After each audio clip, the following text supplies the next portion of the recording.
الحمد لله نحمده ونستعينه ونستغفره ونؤمن به ونتوكل عليه ونعوذ بالله من شرور أنفسنا ومن سيئات أعمالنا من يهده الله فلا مضل له ومن يضلل فلا هادي له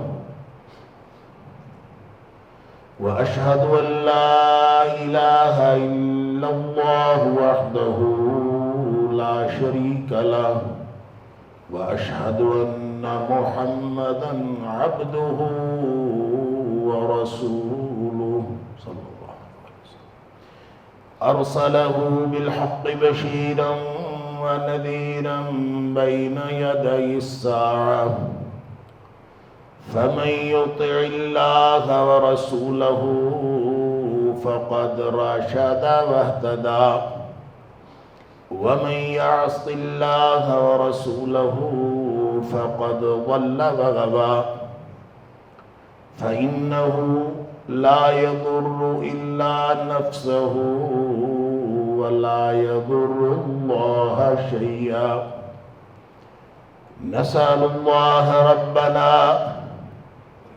أن يجعلنا ممن يطيعه ويطيع رسوله ويتبع رضوانه ويجتنب سخطه فإنما نحن به وله أما بعد فإن خير الحديث كتاب الله وخير الهدي هدي محمد صلى الله عليه وآله وسلم وشر الأمور محدثاتها وكل محدثة بدعة وكل بدعة ضلالة وكل ضلالة في النار اللهم إنا نعوذ بك من النار فأعوذ بالله السميع العليم من الشيطان الرجيم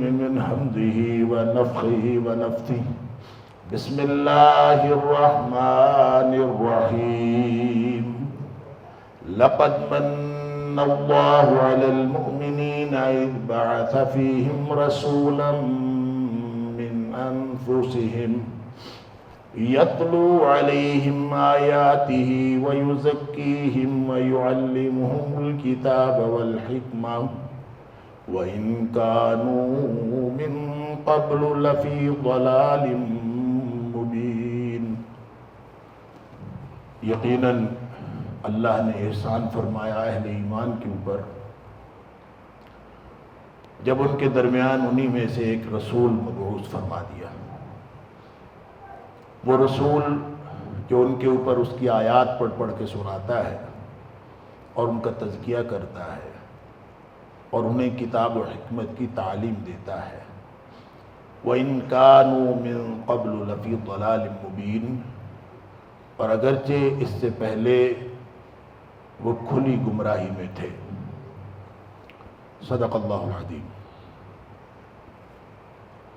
اللہ کریم کا بے شمار احسان ہے کہ اس نے ہمیں انسان پیدا فرمایا اور یہ بھی اللہ کا احسان ہے کہ اس نے ہمیں مسلمان پیدا فرمایا اور یہ بھی اللہ کا احسان ہے کہ اس نے ہمیں اپنی بندگی کی توفیق عطا فرمائی، اپنے نبی آخر الزمان حضرت محمد مصطفیٰ صلی اللہ علیہ وآلہ وسلم کا امتی بنایا. یہ بہت بڑا اعزاز ہے. جب کوئی شخص کسی کو کوئی انعام دیتا ہے تو وہ دو طرح کا ہوتا ہے. ایک انعام وہ ہوتا ہے جو لینے والے کا استحقاق ہوتا ہے، اس نے کوئی مزدوری کی ہوتی ہے، اس نے کوئی کارکردگی دکھائی ہوتی ہے، اس کے بدلے میں اس کو کچھ دیا جاتا ہے، یا کوئی ماقبل معاہدہ ہوتا ہے اس کے اوپر اس کو دیا جاتا ہے، تو ایسا انعام ہوتا تو انعام ہی ہے، لیکن اس کو شریعت کے زبان میں عدل کہتے ہیں، وہ عدل ہوتا ہے، اس کا حق بنتا ہے۔ ایک انعام وہ ہوتا ہے جو لینے والے کا استحقاق نہیں ہوتا، اس نے کوئی کارکردگی بھی دکھائی نہیں ہوتی، کوئی ماقبل معاہدہ بھی نہیں ہوتا، اور عطا کرنے والا خالص اپنی عطا سے، بغیر کسی وجہ، خالص اپنے فضل سے وہ عطا فرما دے تو ہوتا وہ بھی انعام ہے، لیکن اس کو عدل نہیں کہتے، اس کو احسان کہتے ہیں۔ اب اس تناظر میں اللہ کے سارے انعامات کو دیکھیں، کون سے انعامات؟ جن کے بارے میں اللہ فرماتا ہے کہ تم اگر گننا چاہو تو تم گن نہیں سکتے، ان تعدوا نعمت اللہ لا تحصوها۔ گننے کا مطلب یہ نہیں ہے کہ ہم انگلیوں پہ گن نہیں سکتے یا ہماری گنتی کے مطابق نہیں گنا جا سکتا۔ گننے کا مطلب یہ اتنا بڑا چیلنج ہے کہ آج جدید ترین دنیا میں کوئی کیلکولیٹر یا کوئی سپر کمپیوٹر ایسا نہیں بنا جو اللہ کے انعامات کو گن سکے، اور نہ قیامت تک بن سکتا ہے جو اللہ کے انعامات کو گن سکے۔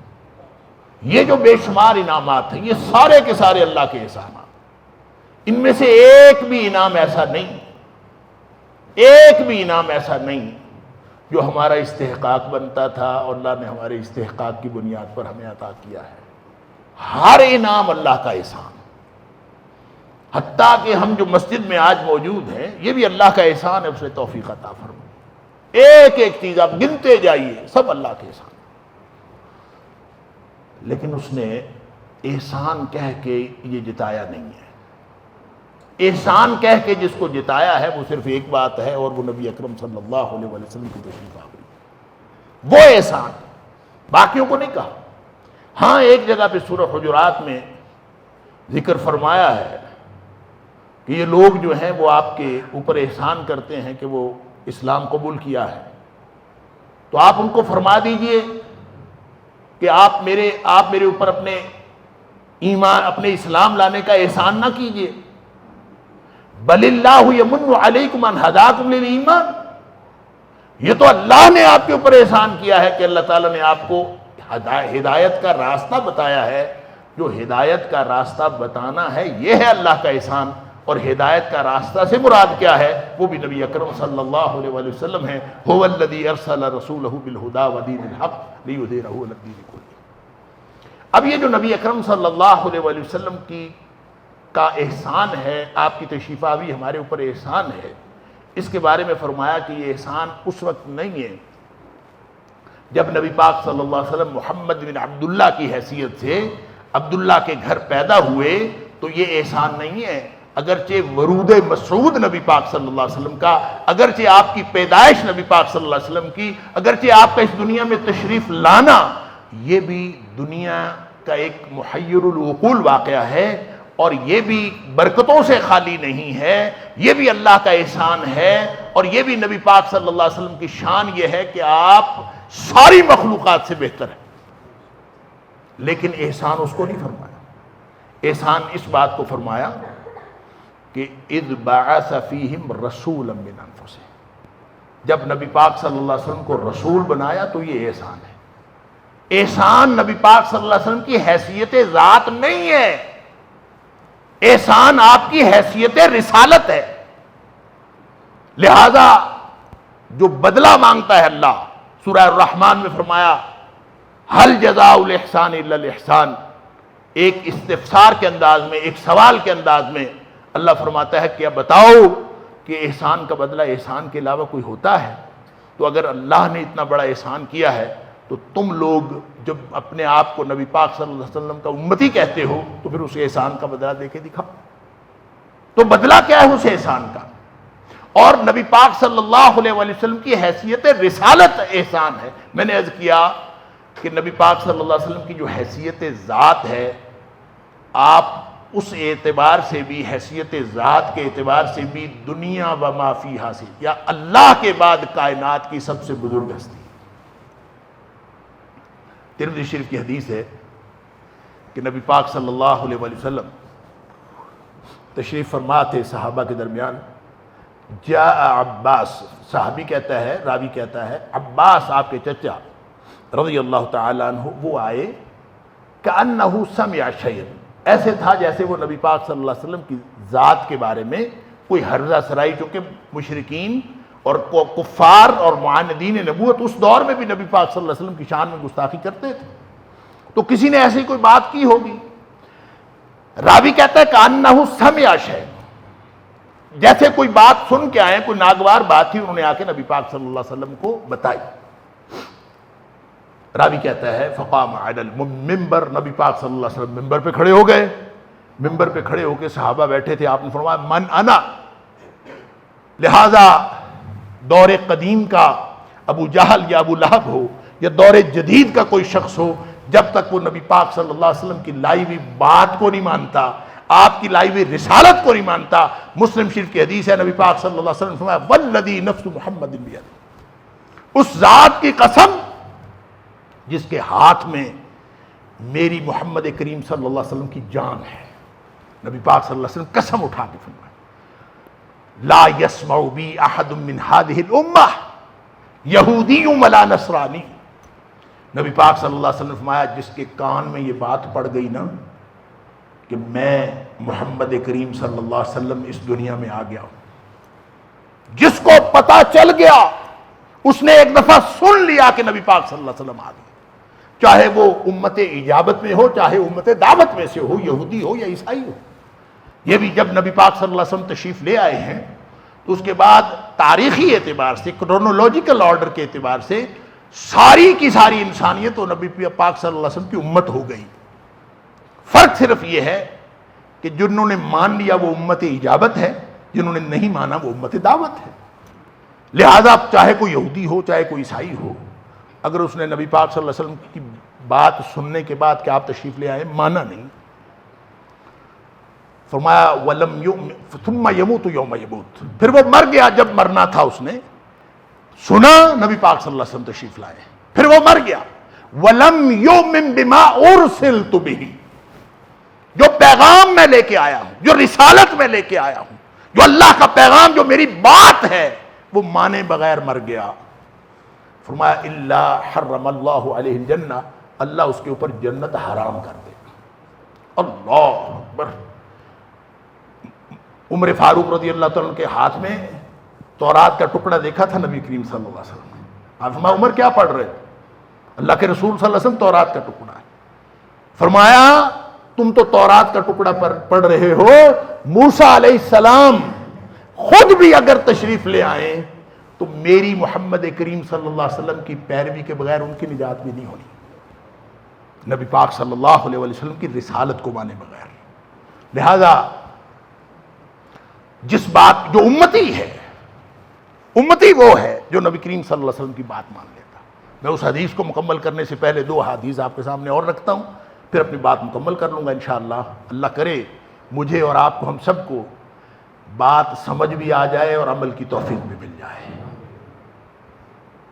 ایک دفعہ نبی پاک صلی اللہ علیہ وسلم تشریف سوئے ہوئے تھے، چند فرشتے آئے، حضرت جابر رضی اللہ تعالیٰ راوی ہیں بخاری شریف کی حدیث. فرشتے آئے، انہوں نے آپس میں باتیں شروع کر دیں.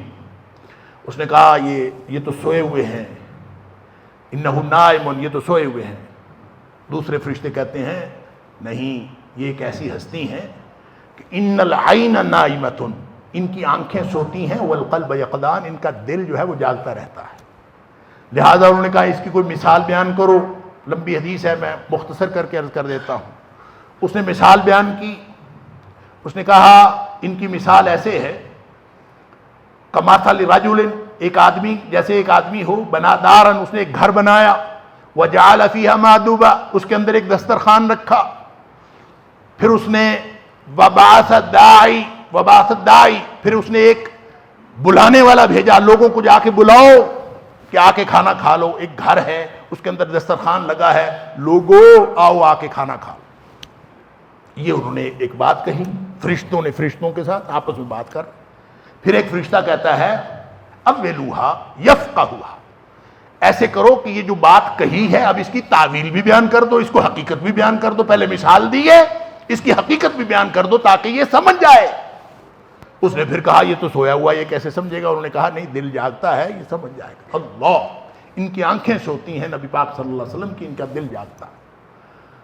اس نے پھر اس کی حقیقت بیان کی، اس نے فرمایا، اس نے فرشتے سے کہا کہ جو گھر ہے نا، الدار الجنہ، جو گھر بنایا ہے وہ جنت ہے۔ جو اس مثال میں اللہ کریم نے نبی پاک صلی اللہ علیہ وسلم نے جو مثال بیان فرمائی اس میں جو گھر ہے وہ جنت ہے۔ والداعی محمد صلی اللہ علیہ وسلم، اور جو بلانے والے ہیں نبی اکرم صلی اللہ علیہ وسلم۔ من اجاب الداعی یا من اطاع محمد صلی اللہ علیہ وسلم، جس نے نبی اکرم صلی اللہ علیہ وسلم کی بات مان لی، فقد اطاع اللہ، وہ ایسے ہے جیسے اس نے اللہ کی بات مان لی، کیونکہ گھر بنانے والا اللہ ہے، اور گھر بنا کر بھیجنے والا، داعی بھیجنے والا نبی پاک صلی اللہ علیہ وسلم کو وہ اللہ ہے۔ جس نے نبی پاک صلی اللہ علیہ وسلم کی بات مان لی اس نے ایسے ہی ہے جیسے اس نے اللہ کی بات مان لی۔ ومن عصا محمدن، اور جس نے نبی پاک صلی اللہ علیہ وسلم کی بات نہیں مانی، ذات کو بے شک مانتا ہو، بات نہیں مانی، ذات کو مانتا ہو، بات نہیں مانی، فرمایا فقد عصى اللہ، اس نے اللہ کی بات نہیں مانی۔ محمد فرق بین الناس، محمد صلی اللہ علیہ وسلم لوگوں کے درمیان فرق ہی محمد کریم صلی اللہ علیہ وسلم۔ جس نے مان لیا وہ بچ گیا، جس نے نہیں مانا، آپ کی بات کو نہیں مانا، وہ پھنس جائے گا، بھلے وہ آپ کی ذات کو مانتا ہو۔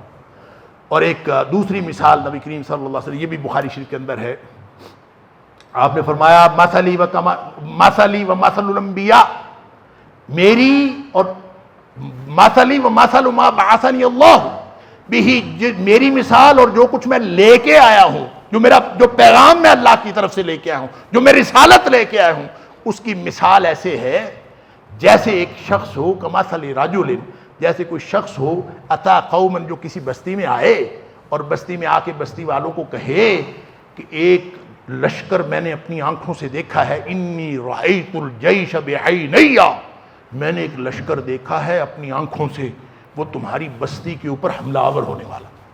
یہ نبی کریم صلی اللہ علیہ وسلم اپنی مثال بیان فرمائے، اور جو کچھ لے کے آئے ہیں، جو رسالت ہے نبی پاک صلی اللہ علیہ وسلم، اس کی مثال بیان فرمائے۔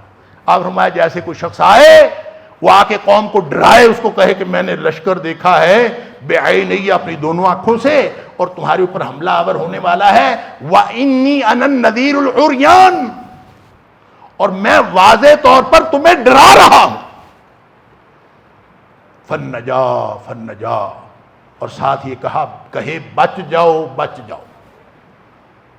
اب نبی پاک صلی اللہ علیہ وسلم فرماتے ہیں فَأَطَاعَتْهُ طَائِفَةٌ، بستی کے کچھ لوگوں نے اس کی بات مان لی، اور بات کیا مانی؟ نبی پاک صلی اللہ علیہ وسلم کی بات مان کے، یعنی مثال تو آپ دے رہے ہیں کسی لشکر کی اور کسی آدمی کی کہ اس نے بات مان لی، پھر کیا کریں؟ اگر لشکر حملہ آور ہونے والا ہے، رات کا وقت ہے، ہم سر اپنے گھروں میں آرام سے بیٹھے ہوئے ہوں، کمفرٹیبل زون میں ہوں، اپنے اپنے بستروں میں بیٹھے ہوں، ادھر سے پیغام آئے کہ لشکر حملہ آور ہونے والا ہے، تو پھر کیا کریں گے؟ فرمایا آدھے لوگوں نے بات مان لی، فَأَطَاعَتْهُ طَائِفَةٌ، ایک جماعت نے بات مان لی۔ جب بات مانی تو کریں گے کیا؟ اب وہ بیٹھ نہیں سکتے، سو نہیں سکتے اگر انہوں نے نبی کی بات مان لی ہے۔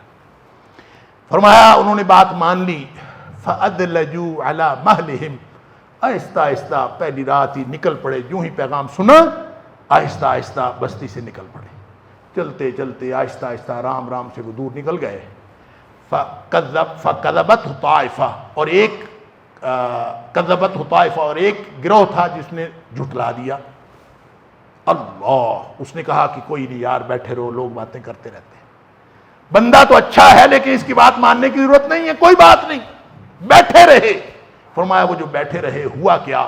فَسَبَّحَهُمُ الْجَيْشُ، ان کے اوپر لشکر نے حملہ کر دیا، فَاجْتَاحَهُمْ، ان کی اینٹ سے اینٹ بچا دی، ان کو تباہ و برباد کر دیا۔ یہ مثال نبی پاک صلی اللہ علیہ وسلم نے دی کہ میری لائی ہوئی رسالت کی مثال یہ ہے کہ جس نے میرا پیغام مان لیا وہ گویا اٹھ کے چل پڑا، وہ تھوڑا تھوڑا عمل بھی کرے گا تو انشاءاللہ وہ نجات کی طرف چلا جائے گا۔ اور جس نے میری بات نہیں مانی، بات کسی اور کی مانتا، وہ نبی کی بات مانتا ہی نہیں، وہ کسی اور کی بات مانتا، اس کا مطلب ہے وہ نبی کریم صلی اللہ علیہ وسلم کا امتی نہیں ہے۔